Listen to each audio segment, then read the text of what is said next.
അല്പം വൈകിയതേ ഈ തെരഞ്ഞെടുപ്പ് കമ്മീഷന്റെ സൈറ്റിൽ ഉള്ള ഫിഗറും നിങ്ങൾ മാധ്യമങ്ങളിൽ കൊടുത്ത ഫിഗറും തമ്മിൽ ഒരു പൊരുത്തമില്ല. അപ്പം ഞങ്ങൾക്ക് ബൂത്ത് തലത്തിൽ തെരഞ്ഞെടുപ്പ് കമ്മീഷൻ തന്നിട്ടുള്ള ബാലറ്റ് അക്കൗണ്ട് പരിശോധിക്കാൻ എല്ലാ ബൂത്തിലും 180 ബൂത്തിലും പരിശോധിച്ചിട്ടാണ് അല്പം വൈകിയതെന്ന് പറയാം. ഇപ്പോൾ രണ്ട് കണക്കും വ്യത്യസ്തമാണ്. സൈറ്റിലുള്ളതും പത്രത്തിലുള്ളതും വ്യത്യസ്തമാണ്. പക്ഷേ തെരഞ്ഞെടുപ്പിൻ്റെ അവസാനം 70.51 ഫൈനലായിട്ടുള്ള കണക്ക്. ഇപ്പോൾ പോളിംഗ് ശതമാനം, ഈ പോളിംഗ് ശതമാനം വെച്ച് കഴിഞ്ഞ പാർലമെൻറ്റ് തെരഞ്ഞെടുപ്പിനേക്കാളും 1% പോളിംഗ് ആണ് കുറഞ്ഞിട്ടുള്ളത്. നിങ്ങൾക്കറിയാം, പാർലമെൻറ്റ് തെരഞ്ഞെടുപ്പിൽ UDFന് 9707 വോട്ടിൻ്റെ വ്യത്യാസമാണ്. തെരഞ്ഞെടുപ്പ് കഴിഞ്ഞിട്ടും നടത്തിയ പ്രചരണങ്ങൾ അത് ഏത് ഭാഗത്ത് നടന്നു എന്നറിയില്ല. പാലക്കാട് നഗരസഭയിൽ വോട്ട് വളരെയധികം വർദ്ധിച്ചു. അത് BJPക്ക് മേൽക്കൈയുള്ളതാണ് പാലക്കാട് നഗരസഭ. അതുകൊണ്ട് പാലക്കാട് നഗരസഭയിൽ 75% അല്ലേ? ആദ്യം ചാനലിൽ കാണിച്ചത് വൈകുന്നേരം 75% പാലക്കാട് നഗരസഭയിൽ നിന്ന്. പിന്നെ ഇന്ന് പത്രങ്ങളിൽ വന്നിരിക്കുന്നത് 71%. യഥാർത്ഥത്തിൽ തെരഞ്ഞെടുപ്പ് കമ്മീഷൻ തന്ന കണക്ക് പ്രകാരം 67% ഉള്ളത്. കഴിഞ്ഞ തെരഞ്ഞെടുപ്പിനേക്കാളും 74 കഴിഞ്ഞ തവണ 75. പാലക്കാട് മുനിസിപ്പാലിറ്റി മാത്രം 75 നടന്നത്, 75%. അത് 67% എന്ന് വെച്ചാൽ 8% കുറവാണ് പാലക്കാട് നഗരസഭയിൽ പോളിംഗിന്റെ കുറവാണ് ഉണ്ടായിട്ടുള്ളത്. മറിച്ച് പ്രായിരിയിൽ 1% വ്യത്യാസം അല്ലേ? 1% ലോക്സഭയായിട്ട് 1% വ്യത്യാസമുള്ളൂ. അവിടെ 71% അവിടുത്തെ പോളിംഗ് നടന്നിട്ടുള്ളത്. അപ്പോൾ UDFന്റെ ശക്തി കേന്ദ്രങ്ങളിൽ ഒട്ടും വോട്ട് കുറഞ്ഞിട്ടില്ല. BJPയുടേതാണെന്ന് പറയപ്പെടുന്ന മേഖലയിൽ പാലക്കാട് മുനിസിപ്പാലിറ്റിയിൽ 8% കുറഞ്ഞിരിക്കുകയാണ്.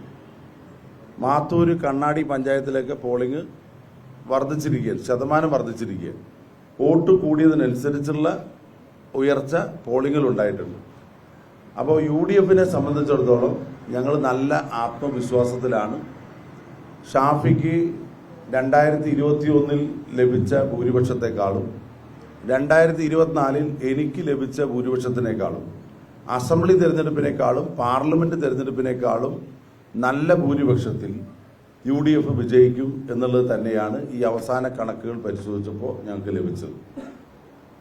ഇതിൽ ഒരു കാര്യം പറയാം.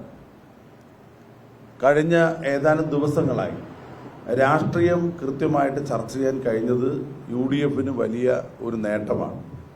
ആദ്യമൊക്കെ ഒരുപാട് പുകമറകളും വിവാദങ്ങളും സൃഷ്ടിച്ച് ജനങ്ങളുടെ ശ്രദ്ധ തിരിക്കാൻ നടത്തിയ ശ്രമങ്ങളൊക്കെ വിഫലമായി പോയി. ആ ശ്രമങ്ങൾക്ക് പിന്നിൽ ഏതെങ്കിലും ഒരു മുന്നണിയല്ല, രണ്ട് മുന്നണിയും തുടക്കത്തിൽ ഒരേ തൂവൽ പക്ഷികളെ പോലെയാണ് പ്രവർത്തിച്ചത്.